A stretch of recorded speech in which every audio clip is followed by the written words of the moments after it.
So the previous guests spoke about the challenges of maintaining indigeneity in non-Indigenous society. Now, I'm assuming at one point all of you had to go leave your community, leave your home to either level up in your career or pursue an opportunity. Now, when you're away from home, I'm wondering, what do you do to keep that Indigenous part of you alive? And I'm speaking more specifically about ceremony or other traditional practices. So the question is, what are you doing to maintain it? And if you aren't maintaining it, if you can't, maybe talk us about that emotional experience. Danielle, I'll start with you.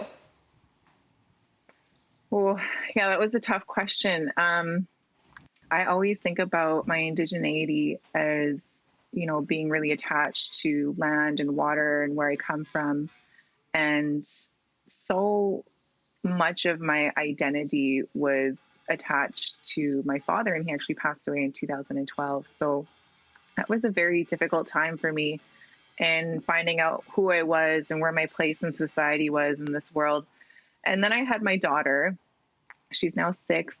And I realized that there's no room for not having the level of confidence in who I am.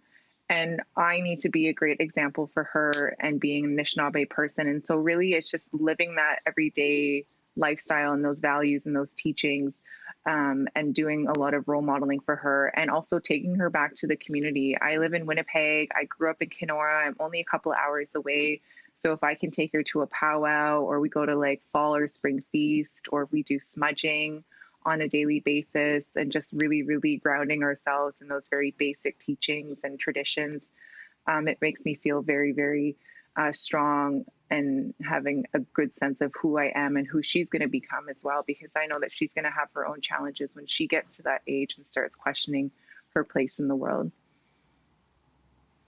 Oh, that's so beautiful. That thing that happens, that reciprocal relationship in families, getting it from your father, and now it's, gets kind of triggered by having to give it to your daughter. It's so beautiful. Mm-hmm.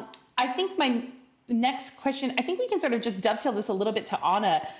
Can you tell us a little bit about how you answer settler questions about the importance of the traditional practices you might do in your community? Mm-hmm. So I often get a lot of questions about, hunting practices, because there have been for many years a lot of pushback on Inuit hunting practices, particularly the seal hunt. And a lot of people don't understand that our traditional practices are integral to keeping us alive, to surviving, because our experience and our lifestyle up north is so unique. And it's often not understood by people that have never been to the north or that don't know very much about it.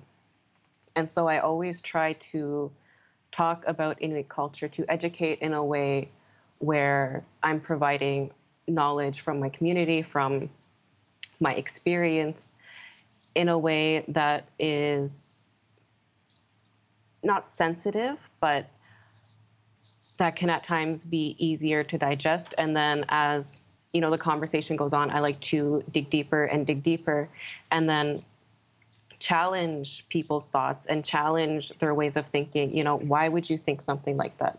When people ask me why I choose to live in the north, when there's so many issues, when there's a housing crisis, when there's food insecurity, when there's a suicide epidemic, people ask, why do you stay? That's because, that's home. Why would I leave? So it's very important to, challenge people's ideas, but also be very open to kind of understand where they're coming from.